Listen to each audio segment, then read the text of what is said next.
memenangkan Perang Dunia Kedua, yaitu dengan menjatuhkan bom tersebut agar front Eropa yang sudah dibagi dengan Blok Timur, itu front yang di Asia tidak direbut juga dan dibagi begitu.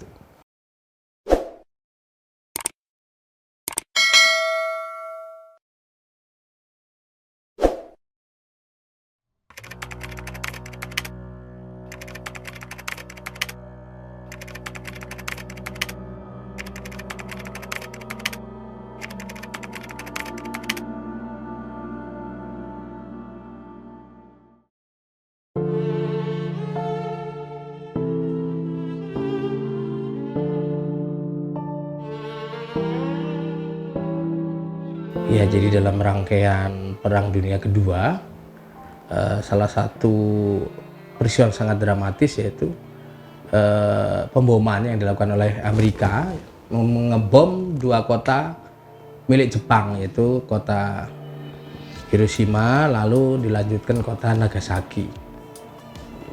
Nah, di kota itu, dua kota itu dibom tanpa peringatan ya. Kalau peringatan kan mungkin masih bisa tarik ulur atau berunding atau apa.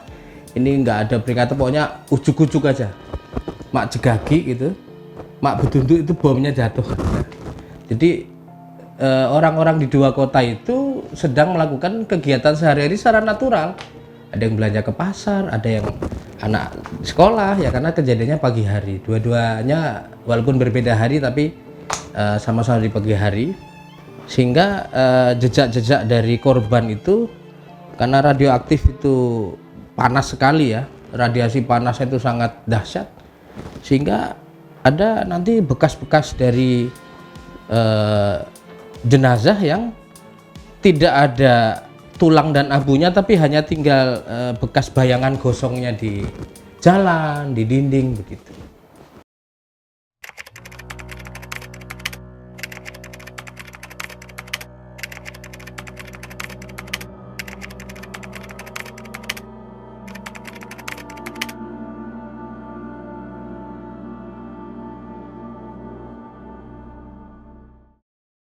Secara resmi memang Amerika menyiapkan proyek Manhattan yang dipimpin oleh insinyur Robert Oppenheimer. Nah, awalnya proyek Manhattan Project ini untuk mengimbangi melejitnya penelitian teknologi oleh Nazi Jerman.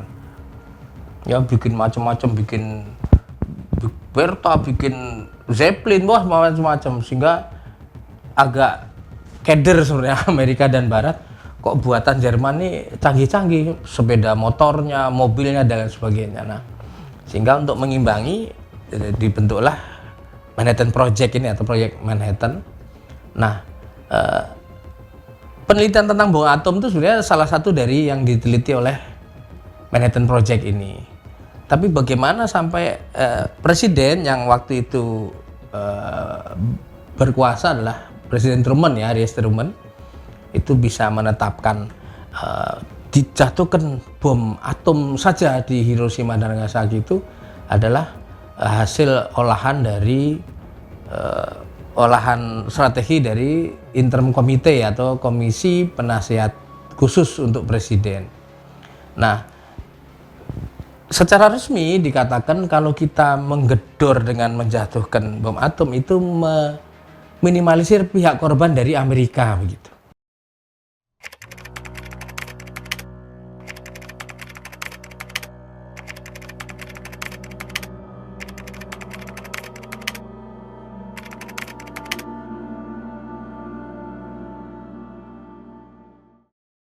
Jadi di Hiroshima itu pagi hari ya, pada tanggal 6 Agustus 1945 pagi hari sekitar jam 8.15, bom yang dijatuhkan itu disebut little boy, bocah cilik kalau bahasa Jawanya. Dijatuhkan, lalu korban yang pada saat itu juga alias yang langsung terkena radiasi itu sekitar diestimasikan sekitar 70.000 hingga 80.000 korban jiwa.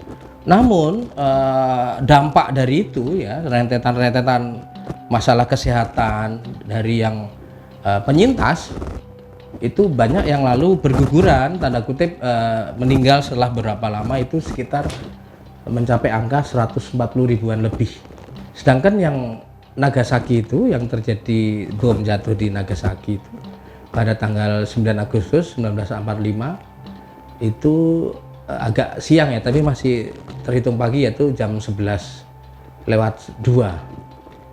Nah, bom yang dijatuhkan itu besar ya, lebih besar, dan basisnya adalah plutonium. Itu mempunyai nickname atau julukan yaitu Fat Man, wong lemu, kayak saya ini ya, wong lemu. Nah, korban mirip dengan yang di Hiroshima, yang di Nagasaki ini, walaupun sempat geger ya, tapi kan yang di Nagasaki tidak tahu gilirannya setelah Hiroshima adalah kota kami gitu, mereka tidak tahu ya, sama sedang berkegiatan sehari-hari normal natural. Itu estimasi korban sekitar 30 sampai 40 ribu. Nah, rentetan dampaknya yang mengalami masalah kesehatan akibat dari paparan radiasi tersebut itu estimasikan sampai 70 hingga 75 ribu korban jiwa.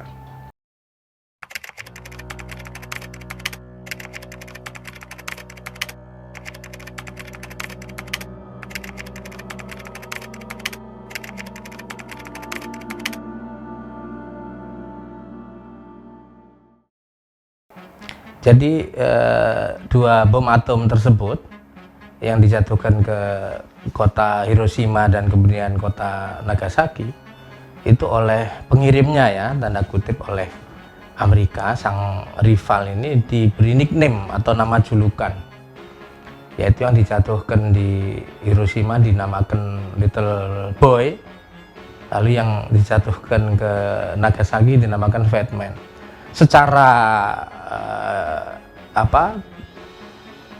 julukannya mungkin sah-sah saja karena dilihat dari bentuk ukuran bomnya. Little Boy itu karena kecil tapi daya ledaknya dan korbannya banyak, sedangkan yang Fat Man itu ukurannya besar, sehingga nah, konteks julukan ini sebenarnya kalau dari sisi antropologi ya, ini kan sebenarnya mengungkapkan ekspresi budaya asli mereka dalam konteks budaya Western Amerika ini ya, yaitu apa-apa diberi julukan sebagai bagian dari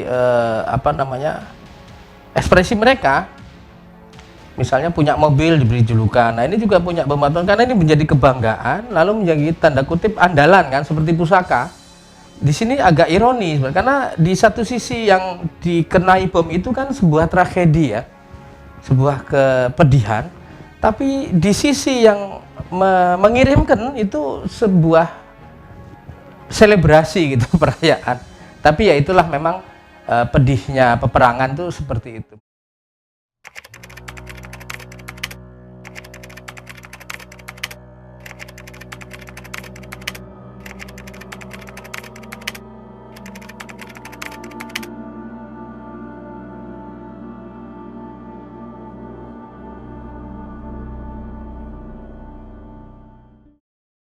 Kita bisa bayangkan pride yang dimiliki oleh Kekaisaran Jepang. Begitu bom atom dijatuhkan, masih ada spare berapa hari untuk mereka menyerah.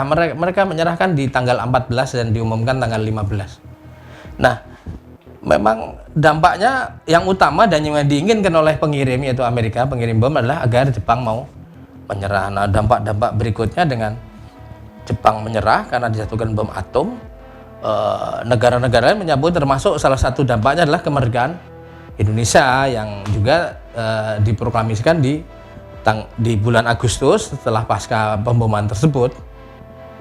Lalu secara geopolitik umum, kebetulan di Eropa Nazi juga sudah mulai menipis ya, kekuatannya sudah mulai kalah, sehingga memang dengan pemboman di dua kota tersebut lalu disusul dengan Jepang menyerah kalah, sebagai tanda memang Perang Dunia Kedua sudah usai.